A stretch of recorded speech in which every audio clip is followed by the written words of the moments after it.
vaxtınız xeyirli olsun. Marketing Talks'un daha bir buraxılışı ilə yenidən qarşınızdayıq. Özü də bir qonaqla yox, nə az nə çox düz 2 qonaqla. Studiyada bugün sıxlıqdır. Necəsiz müəllim? Çox əla, təşəkkür edirəm. Yaxşı olasınız. İzləyicilərimiz də yaxşı olsun. Bəli. Onlara bir sürprizlə gəlmişik. Mən hiss edirəm ki, bu buraxılışda bəlkə də ən az danışan adam mən olacağam. Çünki çox istəyirəm dinləyim. Bilmirəm, izləyicilər sevindi bu xəbərə yoxsa yox. Yox, elə deməyin müəllim. Əslində mən də istəyərdim dinləyən tərəf olum. Çünki hər iki qonağımızın da özünün fərqli təcrübələri var, fərqli sahələrdə. Adlarını onsuz da görəcəklər. Yəni gizlin kimi danışırıq, amma orada şəkillərini də vururuq, adlarını da yazırıq. Amma yenə də gizəm qatıram da, hardasa gizlilik. Fərqli tərəfi də odur ki, bizdə qonaq sayı artdı birdən-birə. Bəli. O təəssürat yaratmasın ki, qonaqların sayı o qədər artıb ki, indi artıq qonaqları 2-2 salırıq buraxılışa. Yox, bu özəl bir buraxılış oldu. O özəl buraxılış. İlk Marketing Talks'un 64-65 buraxılışı içərisində ilk oldu ki, 2 qonağı birdən dəvət etmiş oldu. Əla, o zaman gecikdirmədən məncə ilə başlayaq. Amma başlamadan əvvəl bizi izləyənlər YouTube-da indi hal-hazırda bir dənə film treyleri görəcəklər. Gəlin birinci onu izləsinlər, sonra başlayaq. Təbii.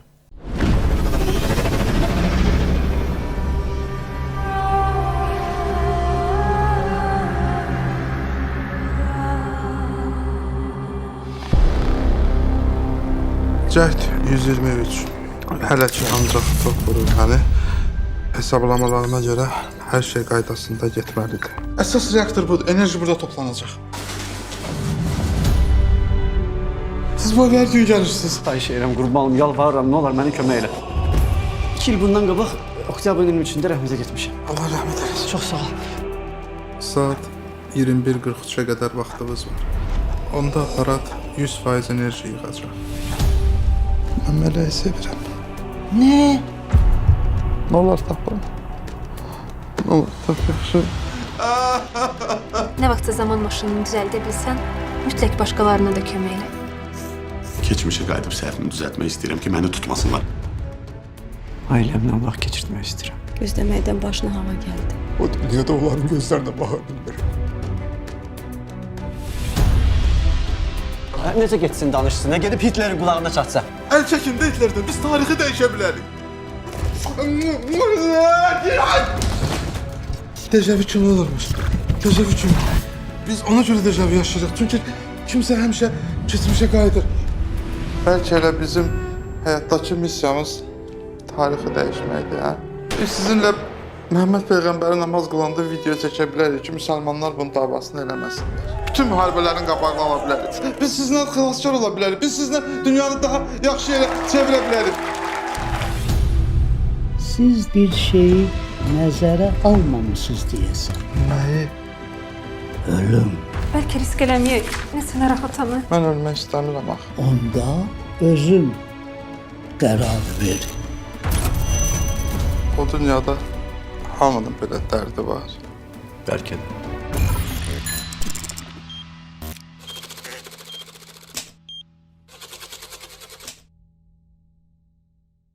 Xoş gördük hər ikinizi. Necəsiz Talib bəy və Nicat bəy? Xoş gəlmisiniz. Çox sevindim. Sizi belə qoşa yerləşdirmişik. İkinizə bir mikrofon. Dəvət üçün çox sağ olun. Bayaq danışmaqdan danışdıq ki, danışmağa sözümüz çoxdur. Hətta mən özüm də danışmağı çox sevən adamam və ağrılı yerim, dərdim olanda lap çox danışıram. Artıq məni bizim cəmiyyədə hamı belə tanıyır. Hətta deyinməklərim də var. Eyni xasiyyətdəyik ki. Gileylənmək, deyinmək, yəni ki, bunlar hamısı mənə xas olan bir şeylərdir. Bəli.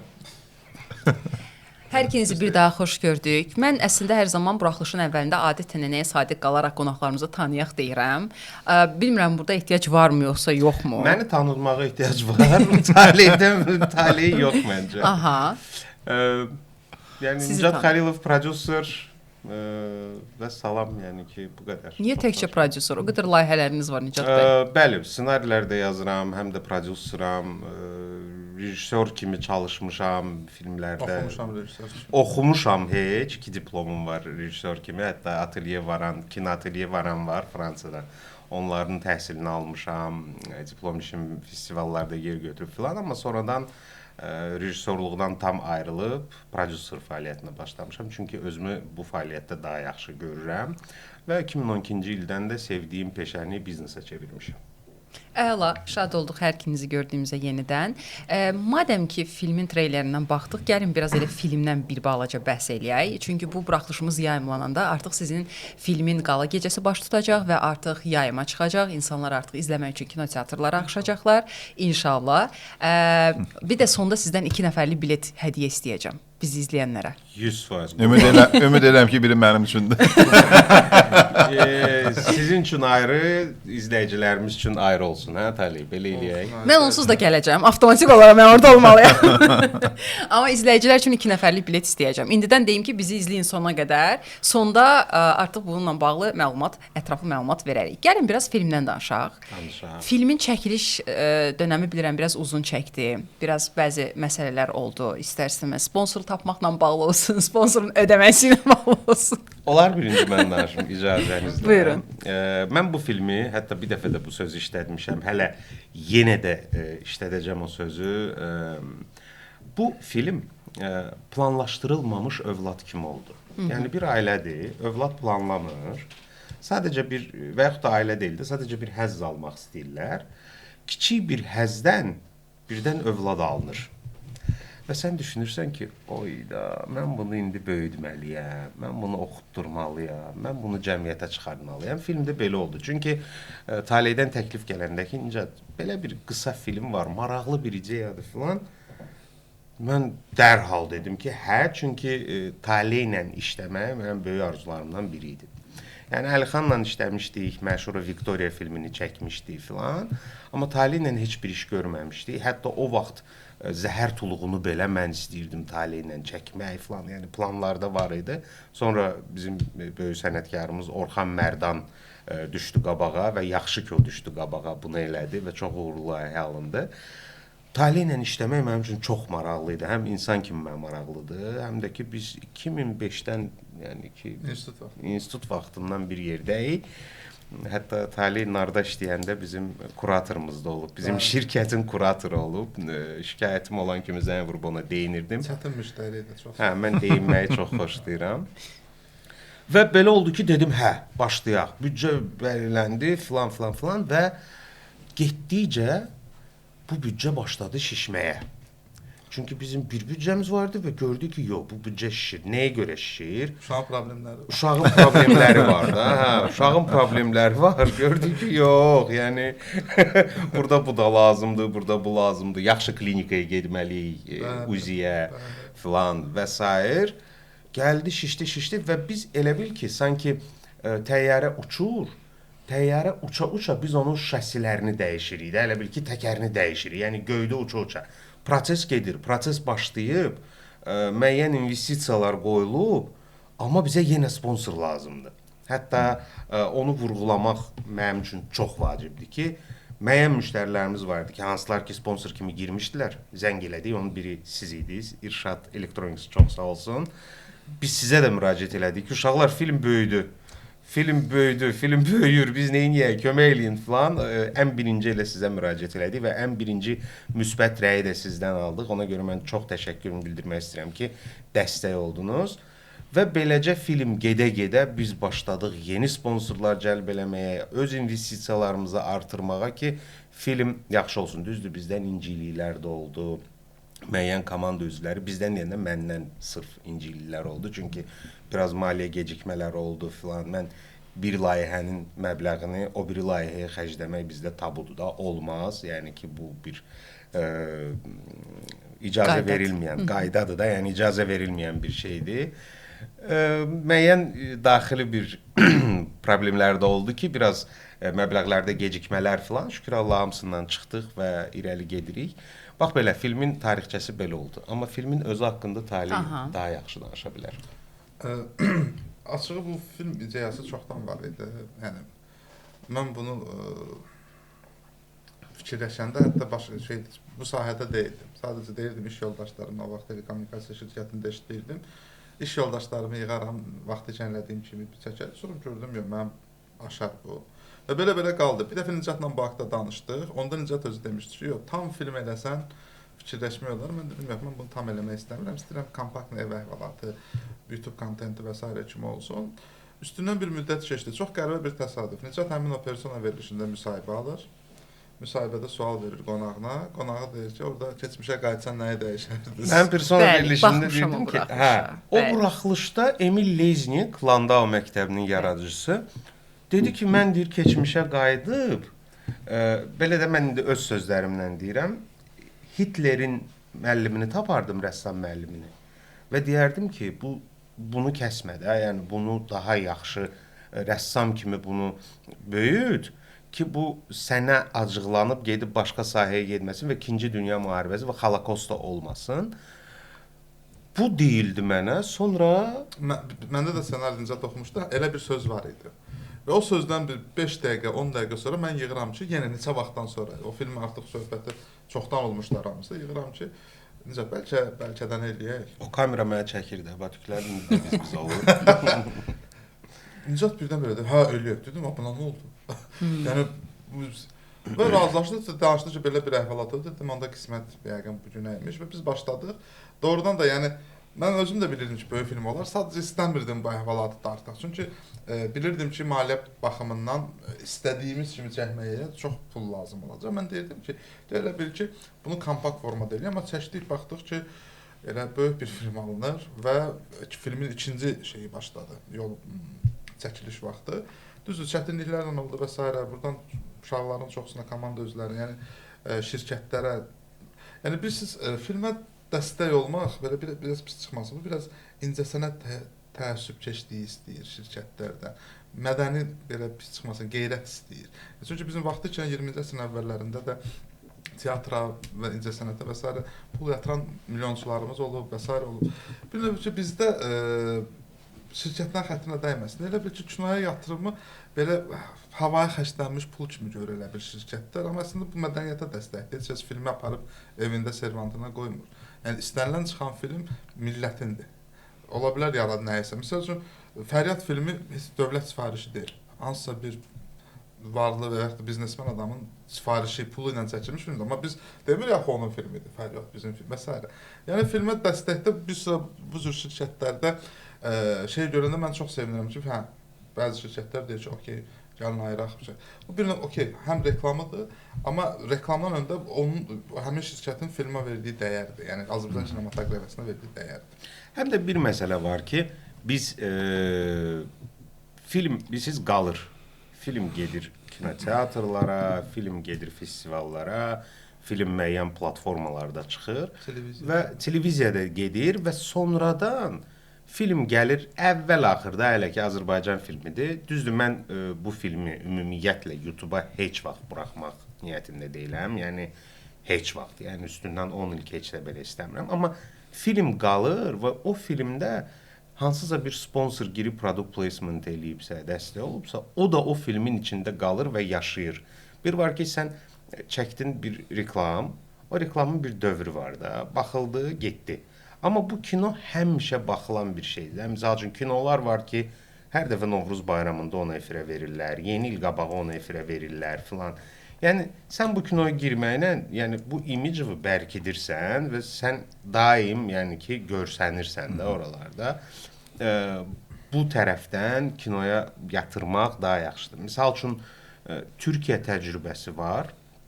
Türkiyə təcrübəsi inanılmaz belə bir gözəl bir təcrübədir ki, şirkətlərə, ƏDV ödəyən şirkətlərə icazə veriblər ki, ƏDV pulundan yox, kinolara sponsorluq olunsun. Yəni burada böyük ƏDV-ni şirkətlərin, başa düşdüm. ƏDV-ni dövlətə vermirsən, verirsən kinoya sponsor olursan və o sonra o kino çıxandan sonra artıq kinoteatrlara filan həmin o ƏDV pulu 2-yə, 3-ə, 4-ə vurulur və dövlət bu üsulla alır ondan o ƏDV-ni. Bu o qədər gözəldir. Yəni sponsor olan brendin cibindən getmir. Sponsor olan brendin ƏDV-sindən gedir. Hansı pul ki, həmişə cloud-dadır. O pulu sadəcə çıxardır, kinoya verir. Və burada görün nə gözəl imkanlar yaranır. Yəni hər bir şirkət özünə bir prodüser seçə bilir. Yəni baxa bilir ki, bu prodüserlə işləyim, bu ssenari xoşuma gəlir, bu ssenari xoşuma gəlmir, seçir və sponsor kimi girir. Təsəvvür edin, şirkət udur, kino production udur və sonda dövlət də udur. Görün nə gözəl sistem yaradıblar da. Türklərdə ona görə, misal üçün, Türkiyəli Türklərdə, yəni Türkiyədə çox yaxşı inkişaf edir kino industriya. Çünki çəkdikcə professionallar puxtələşir, çəkdikcə aktyorlar puxtələşir, çəkdikcə operatorlar güclənirlər və s. Və təbii ki, onların, sənətkarların qiymətləri qalxmağa başlayır. Və beləcə əl yatdıqca, misal üçün də Talih Zəhər Tulğun çəkdi, Talih Bəlkədəni çəkdi, Talih bundan sonra bir filmdə var, onu da çəkdi, o birisini də çəkdi. Talih axı böyüyür çəkə-çəkə. Talih böyüdükcə daha yaxşı bir. O da böyüyür, auditoriyası da böyüyür. Auditoriyası da böyüyür, Bəli. özü də böyüyür, komanda da böyüyür və artıq əl yatır. Əl yatır və sonda gözəl bir film çıxardırsan da ortaya. Yəni ki, bu cəhətdən bu çox yaxşı və maraqlı bir şeydir. Mən digər tərəfdən icazənizlə əlavəmi eləmək istəyirdim. Yəni bir tərəfdən baxanda təbii ki, film lazımdır, mədəniyyət məsələləridir. Amma mən bir kənar müşahidəçi kimi də indi öz fikrimi sizinlə paylaşıram ki, bir çox hallarda filmləri izləyəndə o filmin hədəf auditoriyası mənə aydın olmur. Yəni sözüm nəyə gətirirəm? Sanki film istehsalatı ilə məşğul olan insanlarımızın özünün də belə deyək də bir marketinq baxışı çox vaxt zəif olur məsələyə. Ki, məsələn, mən bu filmi yaradıram, bu filmin əsas missiyası nə olacaq cəmiyyətdə? Məsələn, deyim, tutaq ki, zərərli vərdişlərdən insanları uzaqlaşdırmaq. Okey, hədəf auditoriyam kim olacaq? Deyək ki, dövlət qurumları ki, mənim filmimə sponsorluq eləyə bilər. Məsələn deyirəm də. Sanki bu axışı hiss eləmirsən, biz daha çox ideya fokuslu, yəni kommersiyalaşdırmaqdan daha çox ideya fokuslu davranırıq sanki. Yəni birdən-birə ideya var, aha, bu ideya çox maraqlıdır, amma sonra başlayırıq bunu necə cəmiyyətə təqdim eləyəcəyik tərəfin fikirləşməyə. Amma mənə elə gəlir ki, biraz bəlkə də bu baxışda, bəlkə də var, mən az izləyirəm gedişatı, yaxud da ki, kino sənayesindən o qədər məlumat deyiləm, amma baxdığım filmlərdən bir müşahidəçi kimi bunu hiss edirəm ki, sanki əvvəldən bir kommersiyalaşma nöqteyi nəzərdən strategiyası cızılmayıb. Ümumiyyətlə bizdə, yəni o sahədə şey yoxdur, təhsil yoxdur, o sahədə təcrübə yoxdur. Çünki biz film ənənəmizi Sovet dövründən götürürük və o dövrdə də indiyənə kimi belə bizim dövlət pul ayıranda PR-a, marketinqə pul ayırmır. Filmin büdcəsinin içində elə bir şey olmur. Ona görə bir çox izləyicilər, tamaşaçılar Azərbaycan filmin istehsal edilir filmlərdən xəbərsizdir. Ancaq kino camiyyəsi bilir və çünki bu təcrübə yoxdur. Bunun üçün yenə deyirəm, biz elə bir sistem bizdə hələ çox uşaqdır. Çox körpədir. Hələ əməkləyirik. Hələ bir çox şeyləri. Çünki filmində hal-hazırda film çəkəndən çoxsa özü öyrənənlərdir. Yəni film heyətinə baxırsan ki, bunun təhsili yox, onun təhsili şeydə öyrənib. Çünki o qədər sistem yoxdur ki, təhsili versin. Həmçinin də PR məsələsində o yoxdur. İkinci məsələdə isə yəni film sırf o baxımdan artıq daha müəllif filmindən çox production filmdir. Elə bir production olur ki, məsəl üçün və yaxud da ki, günün ölkənin trendini başa düşür. Tutaq ki, bu il ekologiya ilidir və s. Yəni problemlər Problemlər o qədər çoxdur ki, yəni birinci o productionlar formalaşa bilmir. Çünki bir kinoteatr sayı azdır. Sən film istehsal edirsən, maksimum 150 min adama eyni vaxtda müraciət edə bilirsən. Çünki rekordumuz odur. 10 milyon əhalinin 150 mini faiz etibarilə 1,5-dir də. Bəli. Yəni sən ölkə əhalinin 1,5-nə maksimum müraciət edə bilirsən. Bu nə deməkdir? Kinoteatr sistemində nəsə problem var. Qiymətlərimi bahadır, bölgələrdə kinoteatrlar yoxdur və s. Elə bil ki, bir tərəfdən tutmaq olmur. Gələk bunu hər bir tərəfdən əlinə atsın ki, bu sahədə dediyiniz hər bir şey inkişafa doğru getsin. Maraqlıdır, maraqlı məqam vurulur. Əslində mən sualımı verəcəydim ki, film bazarındakı marketinq yanaşması necədir? Amma aşağı yuxarı elə demək olar ki, cavabımı almış oldum bu şəkildə ki, Instagram üzərində. Yəni daha çox belə biz indi çalışmışıq, alternativ fikirləşirik, müəyyən offline reklamlara və s. Alternativə toxunmuşkən kiçik bir araşdırma edirdim ki, sizə necə bir suallar verə bilərəm ki, maraqlı olsun və faydalılığı ala bilsinlər. Orada belə bir kəlmə gördüm, word of mouth, yəni şifahi məlumat, ağızdan ağıza gedən bir məlumat kimi ki, kifayət qədər qlobalda da bu sistemdən istifadə edilir və bu çox ucuz bir, yəni qiymət olaraq ucuz bir PR növüdür. İnsanlarda maraq oyatmaq üçün necəsə bir şəkildə başlayır kommunikasiya, sosial media üzərindən də bu gedir və insanlar film haqqında danışmağa başlayır və filmin teaserini, treylerini görməyən belə deyir ki, bu 3 adam deyib də, mən də gedim baxım, trenddən də geri qalmayım. Bu sistem Azərbaycanda mən rast gəlməmişəm. Var idimi, varmı və siz ümumiyyətlə bu müraciət etmisinizmi? Elə bir təcrübə olub filmlərdə. Birincisi götürsə elə Zəhər Tuluğunu. Zəhər Tuluğu rus dilində belə bir ifadə var, Sarafanное радио. Tsiganskaya poçta, Sarafanное радио belə dillərdə dildən dilə getdi. Bəli. Amma onu biz qəsdən eləmirik. O sadəcə olaraq filmin təsirini tamaşaçılara. Yəni amma bu qəsdən olan bir prosesdir. Onlar nəzərdə tutduğum necə bir şeydir? Elə bir proses yaradılır ki, süni şəkildə insanlar bəli. Süni formadan. Film zaten yaxşı olsa əlbəttə ki, ona baxan tövsiyə edir. O bayaq başqa bir dediyim mövzudur. əslində odur. Yəni proyekti siz düşünəndə onun bizdə indi marketinqi tək reklam kimi anlayırlar. Amma əslində sizin yaratdığınız bir məhsuldur. O marketinqdə də bir standart yanaşma var da. Məsələn, məhsuldur, qiymətdir, promosyondur və məkan. Bu 4 dənə faktoru nəzərə alırlar strateji olaraq ki, məsələn, Şəbnəm xanımın dediyi kimi necə bir produkt yaradım ki, o özü orqanik olaraq ağızdan ağıza yayılsın və ya necə bir produkt yaradım ki, ABC dövlət qurumlarının diqqətini çəksin. Necə bir produkt yaradım ki, product placement orada şirkətlər üçün çox maraqlı olsun. Üzr istəyirəm. Yəni elə produkt yarananda belə, yəni ona ümid olub da produkt yaratmaq olmur. Çünki dostumuzun bir Əlixanın bir filmi var idi. Sırf təsir və s. Heç biri yəni yaxın durmadı. Yəni sırf ona ümid olub, yəni ay gedəcəm buradan nə bilim falan. Məncə ümumiyyətlə elə film yaratmaq yəni deyirəm, o müəllif işi deyil. Artıq bir şey, yəni vaxtıkən belə bir şey də olubdu, mən sizə deyim. Feministlərin məni linç elədiyi vaxtlarda mənim müəyyən bir videom var idi. Böyük səs-küyə səbəb olmuşdu. Həmin camiəni çox əsəbləşdirmişdi və mübahisələr gedirdi. Nicatın da elə problemləri olub. Biz ikimiz seksist kimi adamlardık. Feministlər üçün Azərbaycan baş seksisti mənəm. Yəni mən də müavin. Belə bir şey olmuşdu. Onda da məsələn bir gün amma bir nəfər dedi ki, oturaq görüşək. Üzbəüz söhbət edir. Mən dedim, yaxşı, getdik, oturduq və müəyyən qədər dinlədim və fərqində olmadığım çox şeydən xəbərdar oldum. Çünki bilmirsən də, mənim sahəm deyil və s. Mən hər şeylə maraqlana bilən deyiləm axı. Orada da belə dedim, uşaqlar, yaxşı, başa düşdüm sizi. Mənim əlimdən nə gəlir? Mənim əlimdən kontent istəsə film çəkmək. Gəlin belə eləyək. Mən öz ssenari, rejissor, sima və kanalımı ödənişsiz olaraq sizə təqdim edirəm. Gəlin maliyyə tapın, filmlər, yəni mən nə edə bilərəm? Mən gedib kitab yazmayacağam, mən gedib başqa əlimdən gələn budur.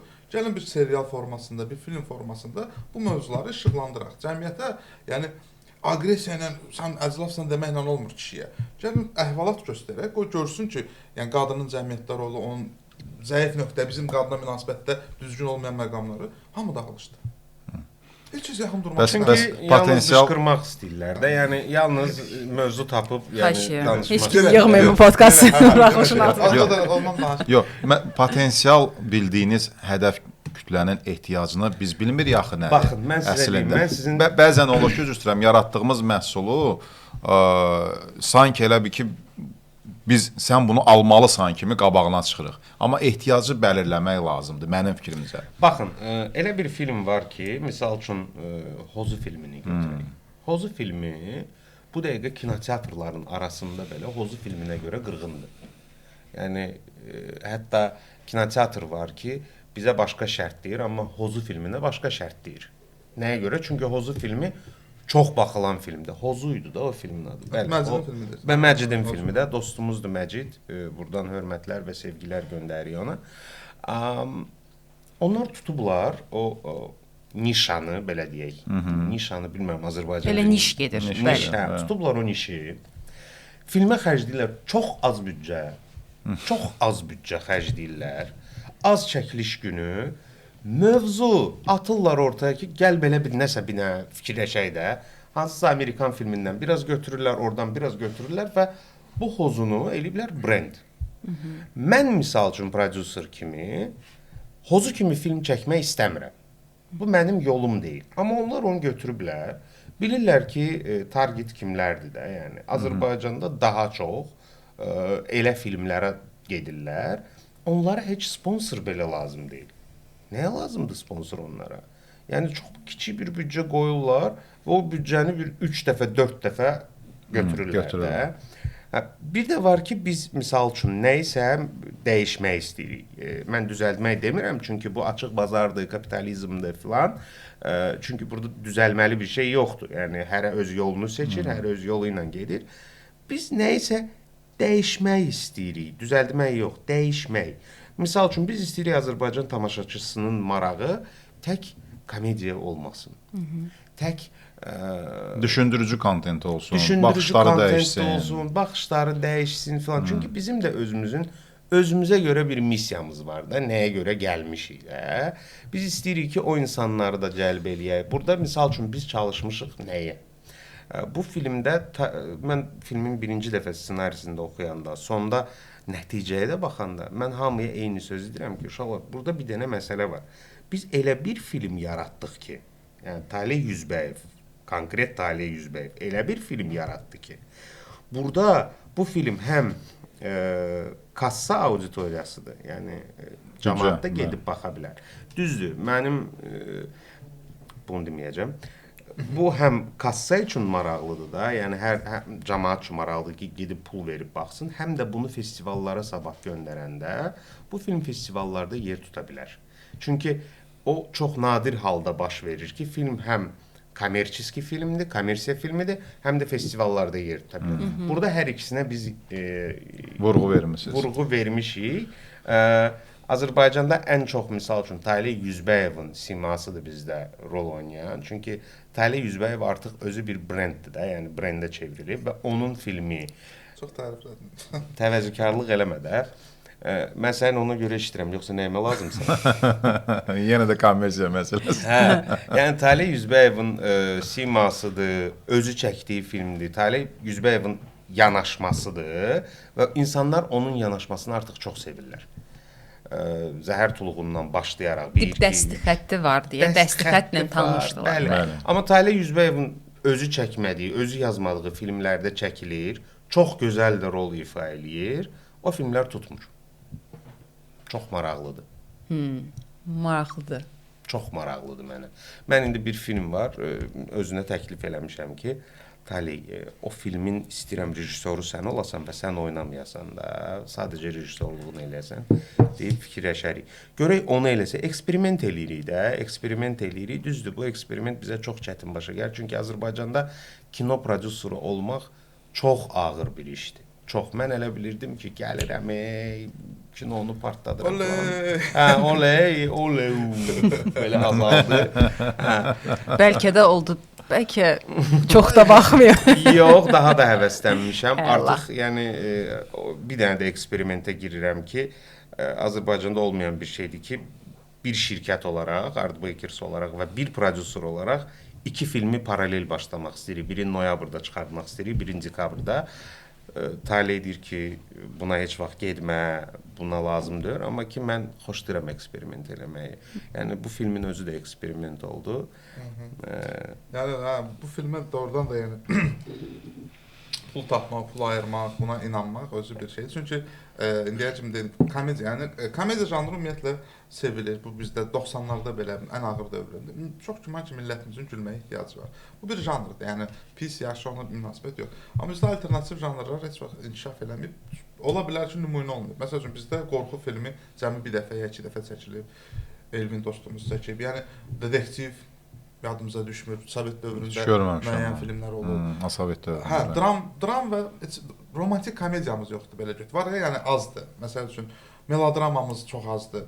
Ona görə həm biz amma girdik birbaşa mistik fantastika ilə. Yəni, iki dənə tam fərqli bir janrı birləşdirdi. Bu özü də bir.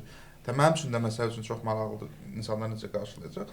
Amma fikrimcə yaxşı əhvalat fərqi yoxdur janrından. Bəli. Sadəcə biz tamaşaçı üçün müştəridir. Mən bir dənə restoran açmışam, hər gün ancaq kotlet yumurta verir, kotletlə kartof verirəm. Yumurta da qəşəng yer qatır. Hə, onun üstünə vuram da qəşəng. Və bir gün mən ona gərək başqa yemək də təklif eləyim ki, bir dənə bir club sandviçinin dadına bax, gör, bəlkə xoşuna gəlir, sushi də yaxşıdır. Yəni üçün adamları məncə düzdür, riskdir, amma yenə də bunları eləyib insanlar. Misal üçün mənim üçün çox böyük təəccüb doğurdu Əlixan Rəcəbovun filmi, Səriyə filmi. Səriyə. Onun mən statistikasını öyrəndim.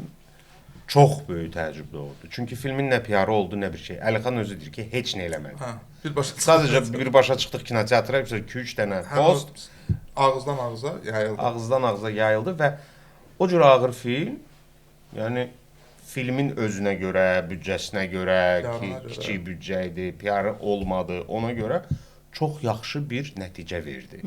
Çox yaxşı nəticə verdi o filmə görə. Biz də ümidliyik, biz də istəyirik ki, biz deyirik Azərbaycan kinosuna bu qədər adam gəlir, 150 min rekorddur filan. Amma kinoteatrlardan aldığımız informasiyalara görə bizdə Avatar filmidir. Ümumiyyətlə xarici filmlər də baxılır və onlar da böyük rekordlar vurur. Yəni biz bəlkə xarici filmlərə köklənən insanları da necəsə cəlb eləyək özümüzə. İnandırmaq üçün biz də çəkə bilirik. Biz də çəkə bilirik, hə. Çünki doğrudan çəkə bilirik. Sadəcə olaraq bizim imkanlar var da. Yəni Tağıyev filmi. Əslində sözünüzə qüvvət. Elə onu fikirləşirdim siz deyəndə ki, biz də çəkə bilirik. Məncə son dönəm istər Tağıyev filmi olsun, istər Atabəylər filmi olsun, onun özü də çox düzdür. O təzədən keçdi, televiziya bir proyekt oldu, kinoteatrdan çıxarıldı, amma kifayət qədər uğurlu və kifayət qədər yaxşı bir iş qoyulmuşdu. İstər aktyor heyəti ilə, istər çəkilişlə, mən çox bəyəndim. Mən zövq aldım. Serial olaraq Vətəndaş A məsələn, bəli, çox yola çıxılıb və yaxşı Tağıyev doğrudan da mən premyerada baxanda çox qürurlandım. Əqrəb mövsümü. Bəli. Və tarixi film, bəli, tarixi dönəm çox çətindir. Yəni mən film sektorundan anlayışım yoxdur, amma düşünəndə ki, tarixi dönəmdə biri var ki, bir otağa biz girmişik və burada bir podkastımızı çəkirik. Bir də var 80-ci illərin podkastını çəkməliyik. Yəni bu tam fərqli bir şeydir və bəli, hər şey masada dayanan stəkana qədər dəyişir. Dəyişməlidir. Bəli. Yəni həmin o bizdə də elə filmimizin rəssamı, geyim rəssamı da, qurulucu rəssamı da Tağıyev filmindən olan dostlarımız Səbuhi və Vüsaldır. Hər ikisinə buradan dərin təşəkkürümü bildirmək istəyirəm. Uşaqlar, çox sağ olun. Çünki bizdə də tarixi dönəmlər var idi. Düzdür, bizim büdcəmiz o qədər çox deyildi. Laf elə gedişə gedir. Amma yəni öz büdcəmiz daxilində məncə çox yaxşı eləmişik. Bilirsiniz, məsələ odur ki, siz baxdığınız və bizim bu günləri təriflədiyimiz filmlər var. Tağıyevdir, Atabəylərdir filan. O keyfiyyəti ki veriblər ha. O keyfiyyəti böyük məbləğdə pullar verib, büdcələr verib. Yəni o büdcələr ayrılsa, yəni və yiyinti olmasa, ayrılır və xərclənir filmə. Hə, elə bir səviyyəyə çıxmaq olar. Niyə də yox? Yəni bu onu göstərdi də, yəni Tağıyev də, Atabəylər də göstərdi ki, hə, pulu filmə xərcləyəndə sən yaxşı bir nəticəyə çıxa bilirsən. Amma biz misal üçün də 200 min, 300 min elə oradan buradan nəsə eləyir. Ümumiyyətlə arzusundayam ki, belə deyək də, bizim filmlər, bizim seriallar Azərbaycandan kənarda populyarlaşsın əslində. Yəni bura üçün o qədər də baş sındırmaq nə qədər dəyər. Məsələn, bəzən olur ki, mən indi müdaxilə edirəm söhbətə biznes nöqteyi nəzərdən də. Bəzən olur ki, məsələn, hansısa bir startup yarananda ölkədə fikirləşir ki, mən Azərbaycan bazarına o qədər də özümü xitab eləmirəm. Sizə bir sual verim. Mən elə bir məhsulla çıxacam ortaya ki, dünya mənə baxsın. Sizə bir sual verim Şəbnəm xanıma da sizə də. Siz Aporiya filmi haqqında nə bilirsiniz? Azərbaycan istehsalıdır Aporiya filmi. Eşitməmişəm. Aporiya filmi Koreya bazarında, Almaniya bazarında, satışlarda babat, yəni ki, belə deyim də, Azərbaycan üçün böyük rekordlardır, yəni vurub Azərbaycan rekordlarını. Neçənci ilin filmidir? 4-5 ilin filmidir, Aporiya filmi. Rek Rəvan, yəni dostumuzdur, Rəvan çəkib, təxəllüsü Rek Rəvandır, Rek Film Studio çəkib və indi artıq ikinci filmini çəkir. Azərbaycanda heç kimin işindən xəbəri yoxdur. Film neçə dilə dublyaj olunub. İndi YouTube-da Aporiya yazsaz türk dilində baxa bilirsiniz o filmə. 40 milyon mu, neçə milyon, 30 milyon belə bir baxışı var. Aporiya Baxın, dərhal filmini. yerində. İzləyicilər xəbəriniz olsun, belə filmlərimiz var imiş. Xəbəriniz Mənim yox. fikrimcə, yəni mən bir prodüser kimi yox, tamaşaçı kimi buna baxanda film mənim üçün heç nə haqqında deyil.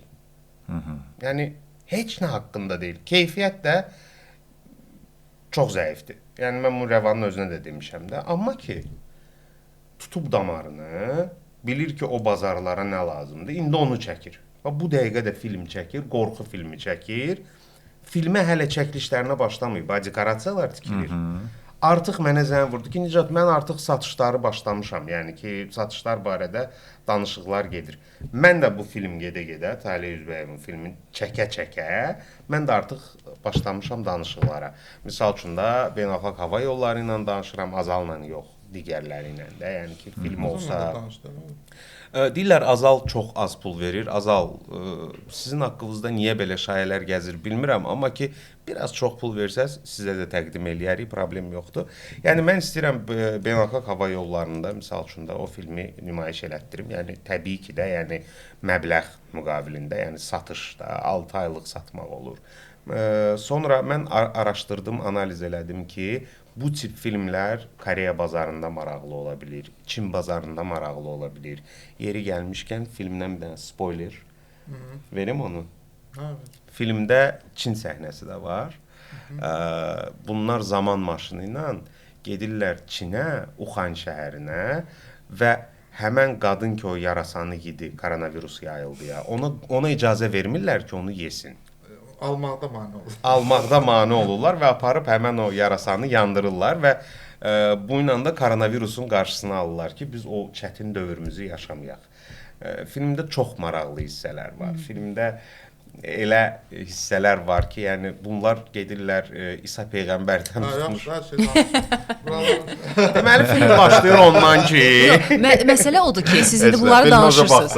Siz indi bunları deyirsiniz, məsələn, mənim gözümdə canlanır ki, biz artıq yaşamışıq, yəni koronavirusu da yaşamışıq, nə bilim, Hitleri də yaşamışıq, hər bir şeyi yaşamışıq.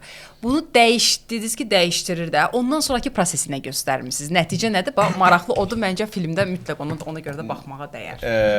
Nəticə ikinci hissədə. Burada bir şey var ki, zaman maşınında biz elə bir şey eləmişik ki, bu ancaq keçmişə gedə bilir. Aha. Nəticəsindən xəbərimiz O, maraqlı. Bəlkə də daha pis olur. Amma bəlkə də yox. Zaman. Filmlər elə bəlkə də deyə ona Bəlkə görə. də. Çünki biz onu çox bilə bilmərik. Hə, film haqqında çox deməyək, izləsinlər. Məncə spoiler çox insan sevmir. Mənim fərqi yoxdur. Mən kimsə başdan ayağa danışdı, gedib təzədən bir də baxacağam, amma insanlar var ki, spoiler sevmirlər. Film zaman maşından daha çox peşmanlıq haqqındadır. Bəlkə də sözü yəqin ki, elə ondan irəli Bəlkə də belə gəlir. eləsəydim, bəlkə də belə eləsəydim. Bu filmin çəkilişində oldu ki, deyəsiz ki, bəlkə də heç başlamasaydım daha yaxşı olardı. Qobustan çəkilişlərində dedim, bəlkə də yox, heç başlamayardı. Bizim bir çəkilişimiz oldu, ikinci Qobustana da getmişsiniz hətta çəkiliş üçün. Qobustana getmişik və o Bakıda ən soyuq gün oldu, küləyin belə həmin günə denk Hə, bildim. gəldi. Da slow motionda belə saçlar belə edir. O qədər sürətlidir ki, külə. Slow motion normalda saçlar belə. Yəni aktyorlar dondu, hamı dondu. Daldalanmağa yer yox. Səhra, yəni Qobustan tərəfi yox, o səhra tərəfində. Allaha yalvarırdım ki, tez qutarsın. Yəni o qədər Qobustan elə düzəngahlıqdır da, yəni elə. Yəni hə, orada dedim ki, kaş dedim orada, kaş bura gəlməzdi. Gözlədim nəsə deyəsi sualımı vermədim. Yaxşı, belə bir sual verim. İndi sponsorlardan danışdıq, nə bilim, pul ayırmalarından danışdıq. Mənim özümə də maraqlıdır ki, şirkətlər sizə görə sponsor olmadan əvvəl hansı kriteriyaya əsasən sponsor olurlar? Nəyə əsasən sponsor olurlar? Baxın, mən deyim ki, mən nədə, misal üçün, mən nəyi satmağa çalışıram onlara, ondan danışıram. İlk olaraq yenə də deyirəm də, Talih Üzbəyev kimi brendi satmaq. İkinci növbədə, nə mənada deyirəm, yəni doğrudan da, yəni bu adam bu günləri brenddirsə, bunun siması var, bunun simasından istifadə eləmək istəyirsə brend, o ayrıca Reels, ayrıca Stories çəkməyi, misal üçün, bir qiymətdir də, yəni daha baha ola bilər filan. Yəni bu filmdə bu insan var və bu filmi bu insan eləyir və filmin mövzusunu çalışıram satmağa. Filmin mövzusu budur, burada bu maraqlar var, burada o maraqlar var. Yəni bunu ilə gəlirəm və təbii ki, baxış sayları ilə gəlirəm, statistika ilə gəlirəm. Misal üçün, mən göstərirəm ki, uşaqlar, bax, mən sizə də elə bunu belə dedim ki, mən Victoria filmini çəkmişik. Victoria filminin baxışlarından hamının xəbəri var. Victoria indi Azərbaycanda kimin yanında Victoria filmi deyirsən, deyir, hə, baxmışam. Victoria filmi ayrıca bir ağrılı yerimdir mənim ki, orada nə qədər sponsor ola bilərdi. O mövzu nə qədər gözəl idi. Amma ki, sponsorlar qumar mövzusuna görə o filmə getmədilər. Ki, burada ağır bir mövzu var, qumar mövzusu var. Biz istəmirik. Amma o film qumara qarşı bir film idi əslində də. Və mən bunu sübut eləyə bilmədim. Mən bir prodüser kimi, bir sales kimi məni bu yandırdı ki, mən niyə bunu sata bilmirəm? Gərək onlayn kazinolara satardım. Məsələ odur ki, bu dünyada da brendlərin özünün qəbul etdiyi bir məqam var da. Artıq onun özünün bir brend bookuna uyğun bir hərəkət var. Məsəl üçün, Apple öz smartfonlarını bir filmdə baş rolda olan mənfi qəhrəmanı əsla o telefonu ona vermirlər. Yəni müsbət qəhrəman mütləq o telefonu istifadə. Halbuki var ki, filmlər var ki, oradakı mənfi qəhrəman o qədər gözəl canlandırır ki, o mənfi olsa belə sən ona bir sevgin yaranır. Yenə də bir onun uşaqlardan belə görürük ki, məsəl üçün baxılı Spider-Man filmində mən yadımdadır ki, bizim bacımın oğlu Spider-Man əvəzinə digər o mənfi obrazda olan biri var idi. Biri var idi, qara adını da Venom. Venomun bir tərəfdarı oldu ki, uşaq şərq filmini də çəkdilər. Yəni mənfi qəhrəmandı amma bir filmə çevirdilər. Amma Apple elə spoiler verir. Mən kimlərində iPhone görürəm, bilirəm ki, hə bu yaxşıdır. Bu dəyişəsi deyil. Əslində hə. Pis başlayıbsa belə. Görürəm iPhone istifadə edirsə, bilirəm ki, bu yaxşı dəyişəcək. Bunu indi siz bilirsiniz də. Bunu izləyənlər çoxsu bilmirlər. Amma belə bir şey yaradıblar. Yəni Azərbaycan da balaca bir bazarda. Ona görə brendlər də maksimum nə edə bilərik? Yəni bizim də əlimizdə olan nədirsə, mən bizim olaraq nəyə görə düşünürəm? Elə dərhal o tərəfdən fikirləşirəm ki, mənə də gəlsəydi o təklif, mən də ehtiyat edərdim ki, bu qədər brendimizin maksimum müsbət imiclə yayılmasına can atıram. Heç kim baxmayacaq ki, filmin inkişafına dəstək göstərirəm. Hamı baxacaq böyük əksəriyyət ki, getdi qumar səhnəsinə sponsor oldu deyə. Yəni istərsiniz bu yöndə. Bu ola bilər bizim üçün dar bir düşüncə də olaq, amma yenə də dediyim kimi Azərbaycan reallığı üçün bu biraz çətin məsələdir. Üzürlü sayın. Yox, bizim bir söhbət tək həmin filmdən getmir, ümumi olaraq deyirəm. Qadınlara aid 8 martda baxmışdım, bəli. Yox, biz siz hansını deyirəm. Onu biz çəkmişdik 19-cu ya 20-ci ildə çəkmişdik. Özümüz çəkmişdik, öz adımızdan çəkmişdik. Bəylərin danışdığını deyirsiniz də. Bəli, baxmışam ona. Qadın bozbaşdı, qadın... Bəli. Heç axırına baxmadan artıq tənqidə başlamışdı, kəsilib paylanılmışdı. Bilirəm, baxmışam. Kəsilib paylanılmışdı filan. O film biz, yəni giriş var da. Misal üçün sən bir seksisti, hansı ki Sovet dövründə böyüyüb, o elə tərbiyə alıb filan və misal üçün hansısa bir dini təriqəti özünə rəhbər tutub oyla gedir. Sən onun üstünə qışqıraraq, onun birdən-birə girib həyatını onu dəyişə bilmərsən. Onu necə eləmək lazımdır? Sən ona şillə vurmaq üçün birinci yavaş-yavaş sığallamalısan, sonra yavaş-yavaş şillə vurmalısan, sonra birdən vurmalısan şilləni. Yəni mən nəyi müqayisə edirəm də? Yəni biz əgər o filmdə qumarı pisləmək istəmişiksə, biz o filmdə qumarın prosesini göstərməliydik.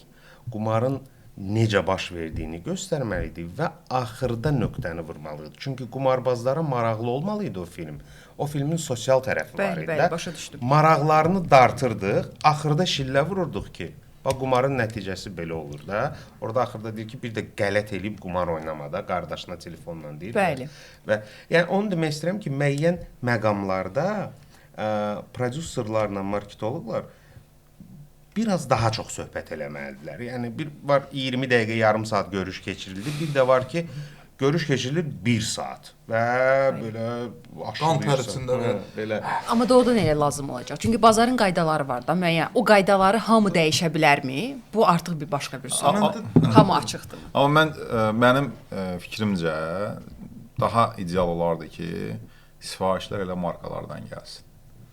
Yəni sifariş gəlsin. Bu mövzu haqqında nəsə fikirləşin. Bəli, fikirləşin, bəli. Çünki o daha keyfiyyət. Artıq burada sırmaq mövzusu yoxdur da. Mən belə düşünürəm, marketoloq, sən niyə bunu belə düşünmürsən və yaxud da marketoloq səhv düşünür, mən düz düşünürəm kimi yox. Yaxşı olardı ki, qoy bazarın özündən sifariş gəlsin.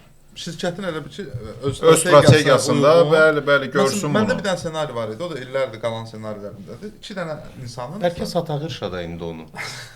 Deməli. Belə bir sənə... Oradan eksperiment eləyək də. Hə, danışaq yox. Olar, danışaq yoxlayaq. Ben bugüne etibar inşaatda işləməyəcəm. Buyurun. Siz də kömək olun, hə. Ya, buyurun. Yox, İrşad həqiqətən açıqdır belə təkliflərə, heç bir problem yoxdur. Buyurun. Bu ssenari Qulaq mənim üçün də çox vacibdir. Mən onu hətta bəlkə dedim də əvvəl keçən il 2-3 ildir o ssenari hər dəfə qalır. Adı nə idi filmin? Hə, kəndirdə yerlənənlər idi adı. Mövzu nədir? Bir nəfər depressiv adam O filmə pul verməyib.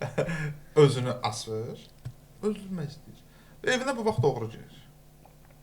2 nəfər üzbəüz qalırlar, bayram ərəfəsi və s. Və bu çıxa bilmir, çünki evin yiyəsi gəlib. 2 nəfər qapanır bir evə və biz film boyu bu 2 nəfərin dialoqu, biri pəltək bir oğrudur və düzgün də ifadə edən bir özünü, biri çox depressiv bir belə, çox səlis danışan adamdır. Və film boyu bunlar bir-birlərindən başlayıb danışırlar. Deyir, onu sənə bir şərtlə buraxacam, lap spoilerinə getmədən deyirəm. Deyir, gözdə, mən özümü asım. Gördüm peşmanam, məni xilas elə. Gördüm peşman deyiləm, gözdə asılım qalım, çıx get. Yoxsa çıxıb sənə verəcəm polisə. Bu da məcbur qalır, şeydir və belə bir proses başlayır. Peşmansan yox, buraxır, o boğulur və belə tragikomik bir əhvalatdır və filmin əsas məqsədi, mən araşdırdım bu ssenari yazımdakı, beynəlxalq dünyada artıq sui-qəsd özünə qəsd edən insanlara bu cür yol çatırlar. Yaxınları ilə şey edirlər ki, sən canımı qurtardın, bəs qardaşım, bəs qızım, bəs ana. Mən də bu mövzu üzərində qurmuşam. Əslində, yəni sui-qəsd məsələsinə Azərbaycanda heç bu qədər toxunulmuyor. Bax, müharibədən sonra çox başladı insanlar özlərini məhz asmağa. Niyə bilmirəm o nə fenomen. İnsanlar özünü asır. Mən bir Azərbaycanlı kimi baxıram ki, bu uşaqlara necə kömək eləyək? Çünki tanıdığım insanın qardaşı, oradan filan kəs, buradan filan kəs. Mənim də gücüm nə çatır yenə incə sənətlə. Əslində bizə müharibədən sonra çox lazımlı idi. Çünki insanlar özünü asırdı. Mən də o vaxtda yazmışdım. İndi biraz vaxta keçir, amma yenə də insanlar sui-qəsd edir. Bu mövzuya bir dənə sadəcə orada kimsə kəndirdən yellənir deyə şirkətlər qorxdu. Və bu mənə biraz absurd gəlir açığı. Bilmirəm, bəlkə də Yanaşma yox, əlbəttə ki, hər kəs öz şeyindən baxır da. Hər kəs öz baxış bucağından fərqli yanaşa bilər prosesə. Bizə belə bir təklif gəlsə, açığını deyib sizin gələn təklifinizdən, lap birinci təklifdən, lap belə şey oldu, səmimi söhbətə çıxdıq getdi. Mənə ilk film təklifi söhbəti gələndə mən filmin ssenarisini belə soruşmadım, heç bir şəkildə bilmədim. Hətta deyildi ki, göndərək, dedim ehtiyac yoxdur. Talih Yüzbəyovun adı çəkiləndə fikirləşdim ki, kifayət qədər və əlel xüsusda sizin vurğuladığınız məqam var idi ki, Victoria filmi ki, mən o filmə özüm baxıb sponsor yerləşdirməsinin necə mükəmməl yerləşdirmə olduğunu gördüm. Yəni brendi, yəni sponsor olduğunu heç kim iddia edə bilməzdi o buraxılışa. Amma biz marketinq tərəfdən bildiyimizə görə dedi ki, hə, bu buraxılışın sponsoru bu marka oldu deyə. Hə, orada fikirləşdim ki, budur. Və sonra bizə yenə də müraciət elədi Samirə xanım, mütəmadi olaraq onunla əlaqədə olduq ki, hansısa bir məhsulun, hansısa bir səhnədə nəyinsə vurğulanmağını istəyirsiniz, dedim biz qarışmırıq. Necə görürsünüzsə o şəkildə də verin. Çünki mən izləyəndə və yaxud da bizim tərəfdən yalnızca İrşadı vurulamaq burada düzgün olmazdı. Eyni şəkildə Honor brendi də dəstək oldu. Yəni paralel olaraq onların da brendini vurğulamalıyam. Hər kəs bilirdi ki, artıq burada sizin öz dəstək xəttiniz var. Bizim müdaxilə etməyimiz artıq bir sifarişli bir filmə, bu yaxınlarda Azər Aydəmirin paylaşdığı Əlixanla bir yerdə videosu var idi ki, yox orada vuranda nə bilim şeir desin. Baxmamısınız o videoya? Bilmirəm. Adı nədir? Qadına şiddəti sifariş. Ona baxmışam, mən sifariş baxmışam. Yəni buna dönəcəkdi. Yəni bu prosesə dönəcəkdi. Amma onu mən açıq şey eləmədim. Yəni o başqa mövzudur artıq, onun tərəfini tutmadıq, amma rəhbərlərdən gələn sifariş ki, mənim brendimi burada belə görsənsin, orada belə olsun. Biz müdaxilə etmədik ki, necəsə bir şəkildə, biz tərəfdarı olmazdıq, açığını deyim ki, durub məsələn desəz ki, orada məhsul xarab olur. Əlbəttə ki, mən buna yox deyərəm. Yəni necə məhsul xarab ola bilər də? Yəni gəlin bunu bu tərəfdən də baxaq da. Yox, əlbəttə. Amma sizə bir söz deyim. Daha ucuz yeri var sizə bir söz deyim ki, bizdə bir Samirə xanım işləyir. Bizim business development direktorumuzdur. Samirə xanım. Həm də əvvəl sales'ın rəhbəri idi, indi daha çox biznesə yönlüdür. Məncə Samirə xanım elə bütün sizin biznesinizin rəhbəridir. Yəni gəlmə Bəli. 25-ci ildən hətta mavin də deyirəm ona. Samirə ilə bizim davamız həmişə nəyə görədir? Samirə deyir ki, biz vəd verdiyimizdən daha çox verməliyik müştəriyə. Və biz filmdə təəssüf ki, sizin dediyiniz o şeylərdən qırağa çıxmışıq və daha belə vurğulamışıq. Elə İrşadın özünü də biraz daha çox vermişik və bu da Samiranın təkidi ilə olunub ki, yox, bunu çox göstərəcəksiniz, bunu belə eləyəcəksiniz. Çünki kontaktda Samira sizlə olur. Və Əlaqədə bəli. Əlaqədə Samira sizlə olur və Elimizi qoruyaq. Yox, başqa söhbətlər var, Tarih. Şo. Onu təkcə mən tuta bilməzdim abi. Mən hiss elədim, bildim ki, dayana bilməyəcək. Allah, aha. Əsas hamı tutdu söhbət. Əlaqə yazırlar. Bəli, bəli, və buyurun. əlaqədə Samira sizlə olur və Samira təkid edirdi ki, yox, burada irşadı belə eləyəcəksən. Burada irşadı belə böyük göstərməlisən. Burada irşadı belə elə. Talih loqonu dişləsin. Nə hər şey dedi. Hətta inarsınız bizim qala gecəmiz üçün bizim bu dəqiqə imkanlar çox belə azdır da. Çünki filmə məhduddur və filmə çox investisiya olunub, biraz gərginlik var. Yenə də Türkiyədən bütün sponsorların loqotiplərinin unikal formada bir formasını sifariş etdirib ki, bizim qala gecədə sponsorların loqoları belə olmalıdır.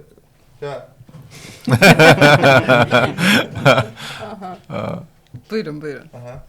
Hələ qala gecəsində baş tutmayıb. Düzdür, bu buraxılış olanda artıq biz qala gecəsindən paylaşımlar eləyəcəm. Söz verirəm, o loqonu paylaşacağım, deyəcəm, indi gedin podkastda bax.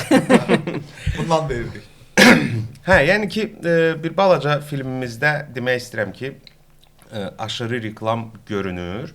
Təbii ki, biz gələcəkdə bunu festivallara filan, yəni xarici bazara satanda onları bir balaca, yəni tam olmasa da korrekt eləyəcək, biraz ixtisar eləyəcək. Amma təəssüf ki, bugün reallıq odur ki, Şəbnəm xanım və biz bugün reallıq budur ki, biz nəsə eləmək üçün gərək o qurbanlara gedək. Amma hamı sizin kimi düşünsə ki, uşaqlar burada belə, yəni ki, akkuratını bizi göstərin. Burada belə, çünki ən böyük reklam o elə reklamdır ki, yəni gizli bir şeydir də. James Bond'un elədiyi kimi. Bəli. Sadə taxır, maşını sürür. Rahat. Xətirvə də dəymir. Görürsən ki, o maşın sürməlidir, bu maşını sürür. Ay, sağ ol da. Biraz belə məhdudiyyətlərimiz var. Gələcəkdə onların da düzəlməyinə çox böyük ümid eləyirik ki, yəni onlar da düzələr. Çünki bir brend sponsorluğa gedirsə, o özünü çox skromna. Təvazökar. Özünü çox təvazökar aparsa daha yaxşı olar. Amma ki, təbii ki də, yəni buna bir məbləğ xərcləyirsə, təbii ki, orada görünməlidir və təbii ki, bilinməlidir. Onu da qeyd edim ki, yenə də deyirəm, həm sizə, həm Xonura böyük təşəkkürlərimizi bildiririk ki, yəni ən pis məqamımızda siz bizə ikinci dəfə dəstək oldunuz və baş sponsor oldunuz. Çox sağ olun. Biz təşəkkür edirik. Əminəm ki, filmdə yaxşı baxış yığacaq. Necə deyirlər? Rekord nə deyirlər ona bilmirəm film dilində. Kassa rekoru qırar inşallah. Bol kassa. Yaxşı, qəşəng sözdür. Filminiz bol kassalı olsun. Növbəti film üçün həvəslənəsiz. Bayaq spoiler aldım deyəsən ikincisi ilə bağlı. Lap elə ikincisi olmasa da yeni bir film çəkəsiz və hər zaman da o sponsor tapmaqda artıq siz sponsor tapmayasınız. Gələk sponsor qapınızda ki, nə olar, hansı filmi çəkirsənsə, bu dəfə məni sponsor elə də ora. Amin inşallah. Yəni Və yaxud da ki, mövzunu özü sifariş eləsin ki, bu mövzu lazımdır. O mərhələyə inşallah gəlib çıxar. O da maraqlı bir məqam həqiqətən. Ölkədə kino sektoru elə inkişaf eləməlidir ki, bu şirkətdə məsəl üçün Apple şirkət olaraq artıq film istehsalatı ilə də məşğul. Bəli. Yenə deyirəm, bir çox o qədər qarışıqdır ki, bazar, yəni təklif, tələb və s. kimi şeylər olmalıdır ki, biz ümid edirik ki, vaxt gələcək və şirkətlər o şeyə gələcək. Amma siz özünüzə production açmayın, yəni. Mənim niyyətim yoxdur. Eləməyin. Siz şəxsən demirəm. Şirkət olaraq biz, onu mən heç də deyə bilmərəm. Onlara da məsləhət görün. Çünki vizyon olaraq kimin necə vizyon görür mən bilmirəm. Çörəkçiyə məsələsi. Çörək verin çörəkçilərə, biz də bir nəsə yeyək. Allah, təşəkkür edirəm. Çox maraqlı podkast oldu, çox maraqlı söhbət oldu. Filminizdə bir daha uğurlar. Bu podkast yayımlananda artıq filminiz yayımlanacaq və əminəm ki, baxan insanlar burada şərh bildirəcək və mütləq filmə baxanlar, yəni yoxdursa da biz 2 bilet hədiyyə eləyəcəyik. Amma necə hədiyyə eləyəcəyik? İlk şərh yazana, bunu izləyəcək, artıq biləcəkdir ki, ilk şərh yazana birinci verəcəm və digəri də ən yaxşı sual yazın. Ən yaxşı film haqqında maraqlı sual verənə, bəli, yaxşı məqamda. Onu mən sonra sizə skrin edib göndərərəm, özünüz artıq seçərsiniz. Ən yaxşı sual verənə və ilk şərh yazana 2 bilet hədiyyə, yəni bir nəfər ona, bir nəfər də buna hədiyyə edirəm. Lap mən o biletdə məndən olsun, marketinq Talks olsun 4 bilet veririk. Bir nəfərə 2, digərinə də 2. Əla. Dəstək olmuş olaq da daha pulsuz bilet həmişə almayacaq ki. Biz razıyıq. Dostlarınızı da yığın, gəlin, baxın. Azərbaycan filminə mütləq dəstək olun, hörmətli tamaşaçılar. Biz sizin üçün çalışırıq, düzdür, biz buradan pul da qazanırıq, amma ki, ən əsas Azərbaycan kinosu üçün və Azərbaycan incəsənəti üçün çalışırıq və bunu biz dövlətdən dəstək almadan eləyirik.